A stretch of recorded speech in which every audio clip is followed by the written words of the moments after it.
Guys, we all know that Ellen DeGeneres and Diddy are very close. So close that he appeared on her show 17 times.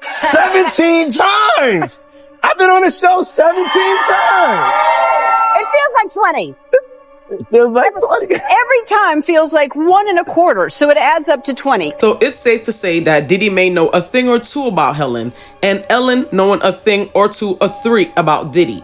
But I just find it very strange that while everything's been going on, Ellen never spoke up for Diddy. Ellen and Diddy are so close that they attend each other's parties. But I found it very strange how nervous Ellen looked when the paparazzi and the media asked her about Diddy.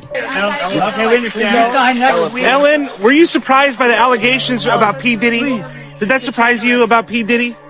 He's been on your show many times. But now the public is speculating because they think that Twitch did not pass by his own hand, and if so, it was made to look that way because he may have known something about Ellen or Sean Combs. With everything being revealed about Sean Combs, people believe that Twitch may have gotten blackmailed with Diddy's FOs. But there's no proof that Twitch even attended those type of parties. I recall Sloan Bella doing an energy reading on Twitch, and what she stated is that he did not pass by his own hand, that it was made to look that way. He was caught spying.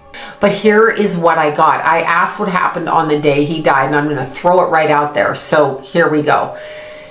First thing I saw is they tried to shut him up. They literally tried to shut him up. He's have shit stuck in his mouth, and I'm not talking about a gun. I'm talking about like socks or stuffing or some kind of clothing put into his mouth to shut him the fuck up, okay? Period. This is a business transaction that they came to collect on. The reason he went to the motel on the day that he passed, or the day before he passed, is because he was told that he would be doing this business deal and it would just be a matter of signing papers, not a problem.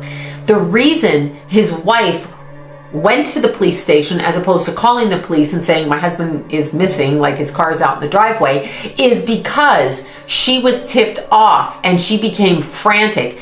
What if, this is how I feel it went down, what if somebody, Stephen, was basically asked by a group of people to gather information against somebody in a high position within the entertainment industry, a high political, physical position. But what if the people that asked him to get this information were not actually on the side of said high-end level star? Okay, so what if they weren't on the side? What if they were on the side of trying to take this person down? What if they were on the side of, say, a group of people like FBI, CIA, I don't know who, but some sort of governmental agency like that?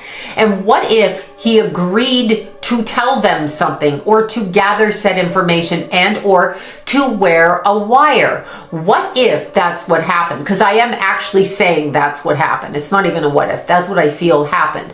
So I feel like Stephen was actually gathering information because there was something that he knew about that was so egregious to him that it was not a problem for him to go behind this person's back and to gather information. I don't feel his wife knew about it at all. I do feel that he had emotional issues when it came to his sex life because I feel he was kind of hidden about that, like on the down low, and I feel like that's kind of how they came to him. I feel like they sent a male friend person to him that he trusted and liked and hung around with and still had a married life and still did that, whatever, to each his own. But this person said, you know, this is what's going on over here with this person. We need this information. You can get this information from this person. Diddy was on Ellen's show 17 times, and they often talked about them partying together. No, it's great. So tell me about your birthday party. Am I invited? Yes. Yes, you're definitely invited. I invite you to all my parties. You just haven't seemed to show up. To no, well, is it on the East Coast? Yes. Well, that's why. Why don't you have one here on the West Coast? Because I work all the time. They even talked about his party after the party that starts at 12 midnight. Now, what time would your party start, let's say? Like 9:30. Really? That early? Yeah. I could make that. Yeah.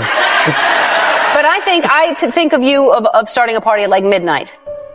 Like what time will it go till? That's a different type of party though. Uh-huh. It'll go from like 9:30 to like maybe 3 o'clock, 3 o'clock. And then, we have the top 2 floors of the hotel. Mm-hmm. And then it will carry on there? Yeah. Then no, I mean the after party. No, I know about that. And if you're not aware, Ellen was on that list. And y'all know what list I'm talking about. But people aren't only finding the passing of Twitch sketchy, they're also finding the passing of Anne Heche sketchy. I can't lie, there are certain actresses that I grew up on and that I completely loved watching on the big screen.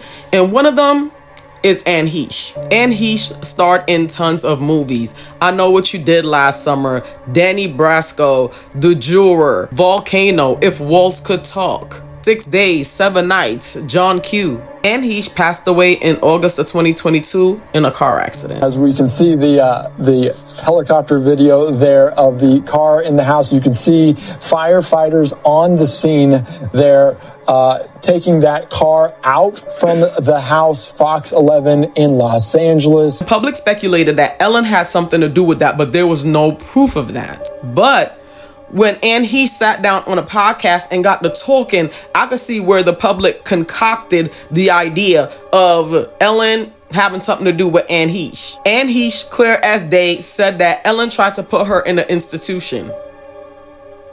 Every single truth that I spoke, I was hit more, buried more, or despised more, and then had calculated visions and circulations of systems that spun me up and out of the system that would in any way challenge the fact that she was not telling her own truth, but another's.